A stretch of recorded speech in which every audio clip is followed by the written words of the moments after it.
আসসালামু আলাইকুম। আমন্ত্রণ দেশের নির্বাচিত খবর নিয়ে জাগো টিভির নতুন সংযোজন সন্ধ্যার বাংলাদেশে। আপনাদের সাথে আছি আমি আফরিন সুমনা। শুরুতেই সংবাদ শিরোনাম। টুকুর ইনকিলাব জিন্দাবাদ বিরোধী বিতর্কিত মন্তব্যে বিএনপির ঘরে বাইরে ব্যাপক ক্ষোভ, উত্তাল সোশ্যাল মিডিয়া। আগের কর্মস্থলে ফিরলেন অধ্যাপক ডক্টর মোহাম্মদ ইউনূস। দেশে ৩,০০০ স্পট থেকে দৈনিক শত কোটি টাকা চাঁদা আদায়। ইনকিলাব জিন্দাবাদ ইস্যুতে মন্ত্রীর বক্তব্য ইতিহাস ও ভাষাতত্ত্ব বিরোধী জামাত। ব্যক্তিগত ও প্রশাসনিক কারণ দেখিয়ে ঢাবি ভিসির পদত্যাগ। পররাষ্ট্র উপদেষ্টার বিরুদ্ধে বিস্ফোরক অভিযোগ রাষ্ট্রদূত মুশফিক ফজল আনসারীর। দর্শক শিরোনাম শুনছিলেন, এবার জানিয়ে দিচ্ছি বিস্তারিত।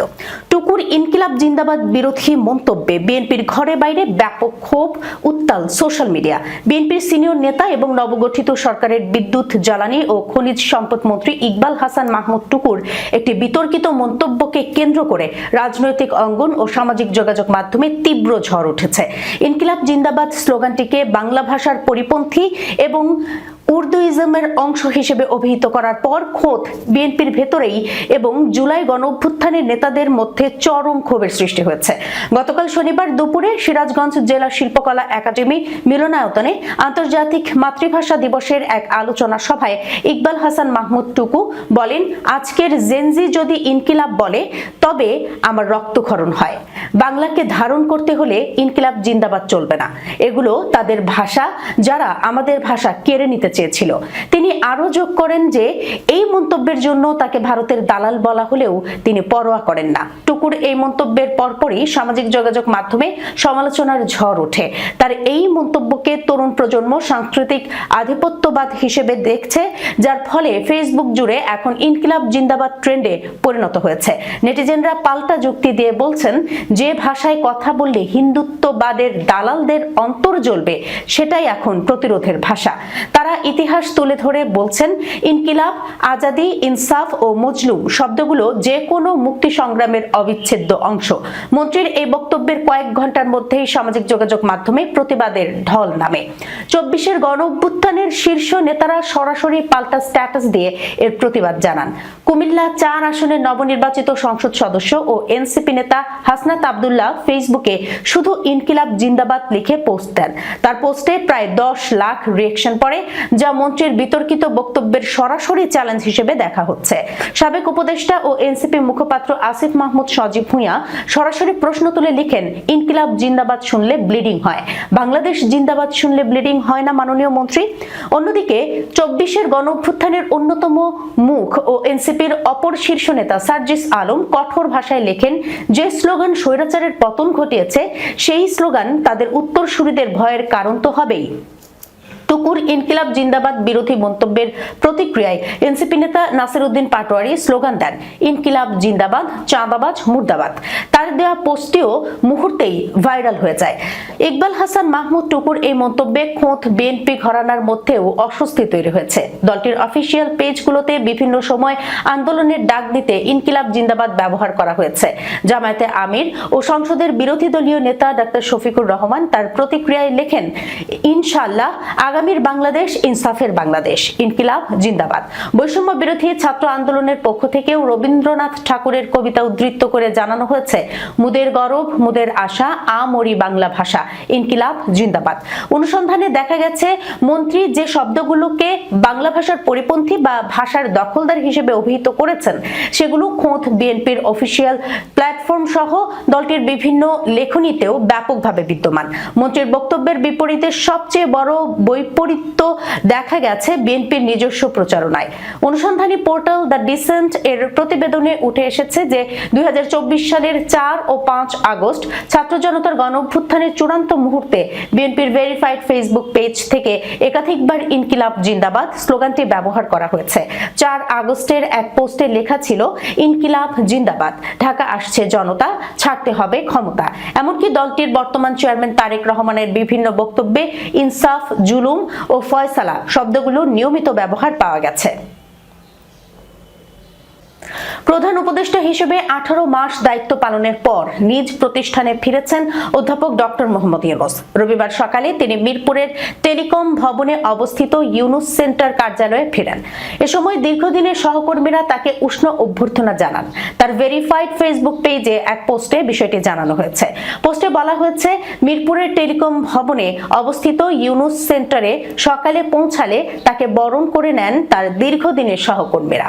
সেখানে উপস্থিত ছিলেন গ্রামীণ পরিবারের বিভিন্ন সংগঠন ও ইউনূস সেন্টারের ব্যবস্থাপনা পরিচালক ও উপদেষ্টারা।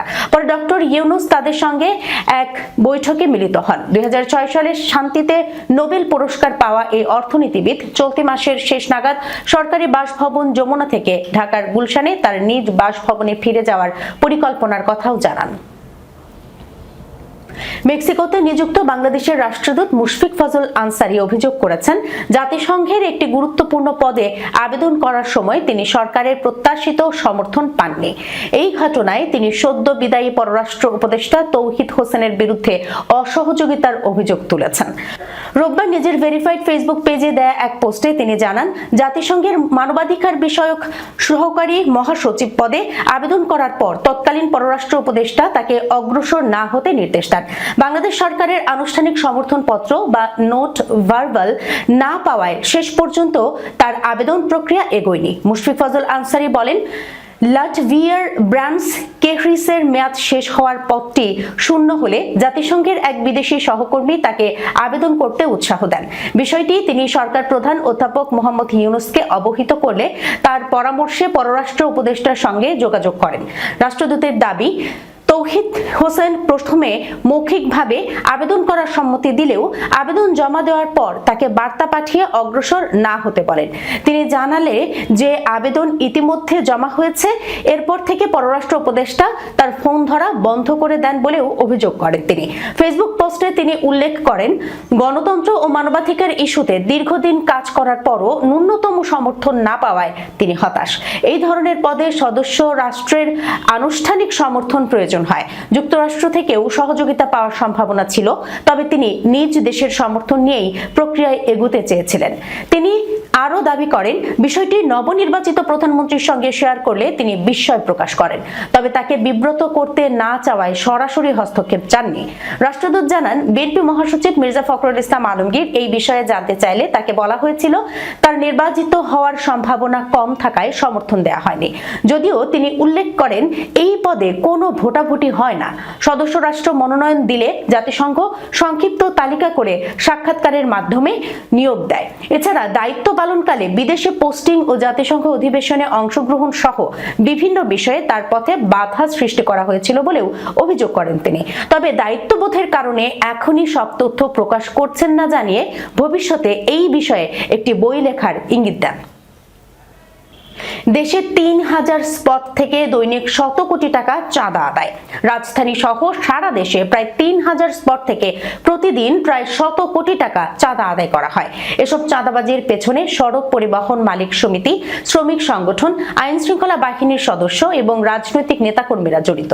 সারা দেশ থেকে যুগান্তরের প্রতিনিধিদের পাঠানো তথ্য ও বিভিন্ন নির্ভরযোগ্য সূত্রে জানা গেছে, এই অর্থের বেশিরভাগই ভয়ভীতি দেখিয়ে ইচ্ছার বিরুদ্ধে আদায় করা হচ্ছে। এর প্রসঙ্গে জানতে চাইলে সড়ক পরিবহন, সেতু, রেল ও নৌ পরিবহন মন্ত্রী শেখ রবিউল আলম শনিবার বলেন, চাঁদাবাজি নেই আমি একথা কিন্তু বলিনি। আমি বলেছি একটা হলো চাঁদা আর একটা হলো চাঁদাবাজি। চাঁদা হলো স্বেচ্ছায় এবং চাঁদাবাজি হলো জোরপূর্বক। আমি তো চাঁদাবাজিকে সমর্থন করিনি বা করছিও না। এক প্রশ্নের জবাবে তিনি বলেন, চাঁদাবাজি একটা ফৌজদারি অপরাধ। এই বিষয়ে ব্যবস্থা নেবে পুলিশ বা স্বরাষ্ট্র মন্ত্রণালয়। আমরা মন্ত্রণালয়ের অধীনে ব্যবস্থা নেওয়ার সুযোগ নেই।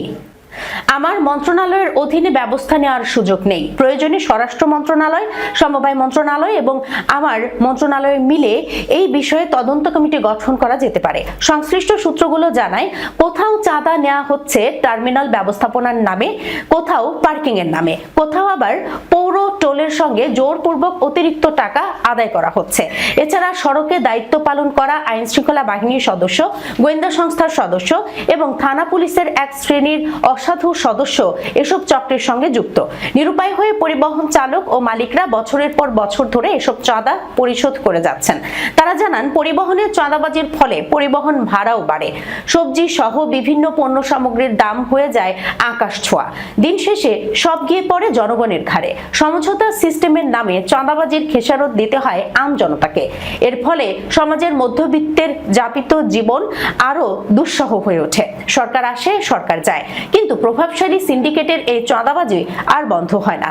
অভিযোগ রয়েছে, শ্রমিক ও মালিক সংগঠনের সদস্যদের কল্যাণের নামে এভাবে চাঁদা আদায় করা হলেও বাস্তবে যা হচ্ছে তা স্রেফ চাঁদাবাজি। এসব চাঁদার 90% চালক কন্ডাক্টরদের ইচ্ছার বিরুদ্ধে জোরপূর্বক নেওয়া হয়। চাহিদা মাফিক চাঁদার টাকা না দিলে গাড়ি ভাঙচুর করা ছাড়াও মারধরও করা হয়। এছাড়া মাঠ পর্যায় থেকে বিপুল পরিমাণ চাঁদার টাকা কত হাত ঘুরে কোথায় যায় এবং কারা এর ভাগ পায় সে বিষয়ে কেউ মুখ খুলতে চান না। ঢাকা বিশ্ববিদ্যালয়ের ভিসি পদ থেকে আনুষ্ঠানিকভাবে পদত্যাগ করেছেন প্রফেসর ডক্টর নিয়াজ আহমেদ খান। সংশ্লিষ্ট সূত্রে জানা গেছে, রোববার সকালে তিনি শিক্ষামন্ত্রী ডক্টর আ.ন.ম এহসানুল হক মিলনের কাছে পদত্যাগপত্র জমা দেন। শিক্ষা মন্ত্রণালয়ের দায়িত্বশীল কর্মকর্তারা বিষয়টি নিশ্চিত করেছেন। পদত্যাগপত্রে ভিসি ব্যক্তিগত ও প্রশাসনিক কারণ উল্লেখ করেছেন বলে মন্ত্রণালয় ও ভিসি দপ্তর সূত্রে জানা যায়। তবে এ বিষয়ে এখনো আনুষ্ঠানিক প্রজ্ঞাপন জারি হয়নি। ঢাবি ভিসির প্রোটোকল অফিসার মোহাম্মদ ফিরোজ গণমাধ্যমকে জানান, ভিসি মহোদয় শিক্ষামন্ত্রীর কাছে পদত্যাগপত্র জমা দিয়েছেন।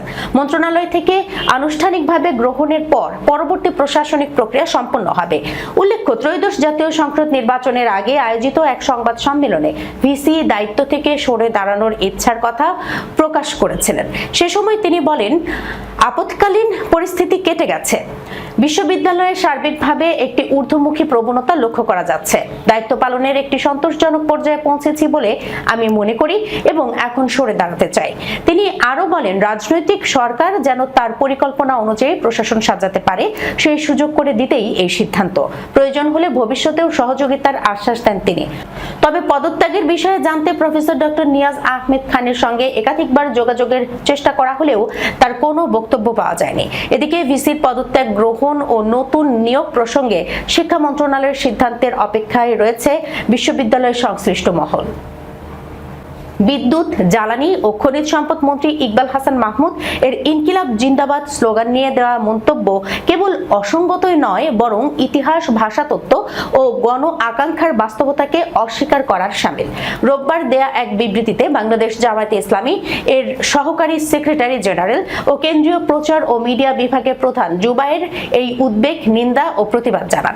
বিবৃতিতে তিনি বলেন, আন্তর্জাতিক মাতৃভাষা দিবস উপলক্ষে আয়োজিত এক আলোচনা সভায় ইনকিলাব জিন্দাবাদ স্লোগান সম্পর্কে মন্ত্রীর দেয়া বক্তব্য ইতিহাস ও ভাষা বিজ্ঞানের মৌলিক নীতির পরিপন্থী। ইনকিলাব শব্দটি আরবি উৎসজাত হলেও উপমহাদেশের স্বাধীনতা আন্দোলন, স্বৈরাচার বিরোধী সংগ্রাম এবং গণ অধিকার প্রতিষ্ঠার লড়াইয়ে বহু দশক ধরে ব্যবহৃত হয়ে আসছে। তিনি আরো বলেন, বাংলা ভাষা তদ্ভব তৎসম আরবি, ফার্সি, পর্তুগিজ ও ইংরেজি সহ বিভিন্ন ভাষা থেকে শব্দ গ্রহণ করে বর্তমান রূপে বিকশিত হয়েছে। ফলে কোনো শব্দের উৎপত্তিকে কেন্দ্র করে তাকে বাংলা বিরোধী হিসেবে আখ্যায়িত করা ভাষা বিজ্ঞানের দৃষ্টিতে গ্রহণযোগ্য নয়। ভাষার প্রশ্নে বিভাজন সৃষ্টি করে জাতিকে দ্বিধাভক্ত করার অপচেষ্টা কোনো দায়িত্বশীল ব্যক্তির কাছে থেকে প্রত্যাশিত হতে পারে না। বিবৃতিতে জুবায়ের উল্লেখ করেন, ইনকিলাব জিন্দাবাদ কোনো নির্দিষ্ট গোষ্ঠীর একচেটিয়া স্লোগান নয়, বরং শোষণ, অন্যায় ও স্বৈর শাসনের বিরুদ্ধে প্রতিবাদের প্রতীক হিসেবে দীর্ঘদিন ধরে ব্যবহৃত হয়ে আসছে। দেশের ছাত্র জনতা যখন অন্যায় অবিচারের বিরুদ্ধে সোচ্চার হয়, তখন তাদের কণ্ঠরোধে ভাষাগত যুক্তি দাঁড় করানো গণতান্ত্রিক চেতনার পরিপন্থী। মন্ত্রীর বক্তব্যের সমালোচনা করে তিনি বলেন, জনগণের অধিকার হরণ, চাঁদাবাজি, দখলবাজি, টেন্ডারবাজি, ঘুষ, দুর্নীতি, দ্রব্যমূল্যের ঊর্ধ্বগতি, বিদ্যুৎ ও জ্বালানি খাতে অনিয়ম ও বৈষম্যের মতো সমস্যাগুলো দেশে প্রকট আকার ধারণ করলেও এসব বিষয়ে সংশ্লিষ্টদের কার্যকর পদক্ষেপ পরিলক্ষিত হচ্ছে না। বিবৃতির শেষাংশে তিনি সংশ্লিষ্ট মন্ত্রীর বক্তব্য প্রত্যাহারের আহ্বান জানিয়ে বলেন, জনদুর্ভোগ লাঘবে কার্যকর উদ্যোগ গ্রহণই সরকারের প্রধান দায়িত্ব হওয়া উচিত। একই সঙ্গে ভাষা বা স্লোগানকে কেন্দ্র করে জাতিকে বিভক্ত না করার জন্য সংশ্লিষ্ট সকলের প্রতি আহ্বান জানান তিনি। দর্শক, এই ছিল এখনকার মতো সন্ধ্যার বাংলাদেশে। যাবার আগে সংবাদ শিরোনামগুলো জানাবো আরো একবার। টুকুর ইনকিলাব জিন্দাবাদ বিরোধী বিতর্কিত মন্তব্যে বিএনপির ঘরে বাইরে ব্যাপক ক্ষোভ, উত্তাল সোশ্যাল মিডিয়া। আগের কর্মস্থলে ফিরলেন অধ্যাপক ডক্টর মোহাম্মদ ইউনূস। দেশে ৩,০০০ স্পট থেকে দৈনিক শত কোটি টাকা চাঁদা আদায়। ইনকিলাব জিন্দাবাদ ইস্যুতে মন্ত্রীর বক্তব্য ইতিহাস ও ভাষাতত্ত্ব বিরোধী জামাত। ব্যক্তিগত ও প্রশাসনিক কারণ দেখিয়ে ঢাবি ভিসির পদত্যাগ। পররাষ্ট্র উপদেষ্টার বিরুদ্ধে বিস্ফোরক অভিযোগ রাষ্ট্রদূত মুশফিক ফজল আনসারীর। এখনকার মতো এই পর্যন্তই। এতক্ষণ পর্যন্ত যারা সঙ্গে ছিলেন সবাইকে ধন্যবাদ। আল্লাহ হাফেজ।